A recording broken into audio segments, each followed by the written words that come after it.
في مكان هادي بعيد عن الزحمة. النور فيه مش دايما واضح، بس الأسئلة دايما حاضرة.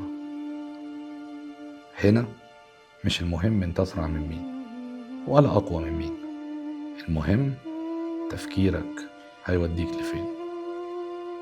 والسؤال الحقيقي، انت قد التحدي؟ كل سنة وانتم طيبين، رمضان كريم ويا رب دايما معاكم متجمعين. اسمها دي يا اخي اللي ضربها احمد سعد في الشتي.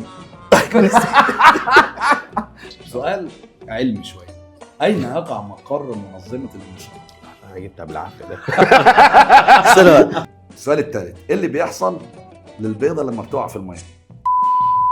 والتاني اقول لها انت برتقانه تقول لي انا برتقانه ونص. لا ده أحمد حلمي. واحد الله عليك انت. لا لا لا لا لا لا لا يا حبيبي. يا رائي مش سامع. سامعك من الدي جي. شكلك فاهم يا نص. انا رجعت هزه هنا على فكره.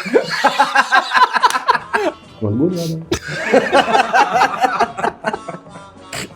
ده. تعالى في الكهف هفهم ايه انا بقى. لما قالت له قال اطفي النور قال لي ما انت مظلم خلقه. برنامج خيمة بهاء رمضان 2026 الموسم الأول هو عبارة عن برنامج مسابقة بين مجموعة من الشباب في مدينة جرجة، اخواتي واصحابي وحبايبي. فكرة البرنامج مبنية على نظام التصفيات، وده اللي هيدي الحافز لكل مشترك إن عينه تبقى على الدور اللي جاي مش على الحلقة نفسها.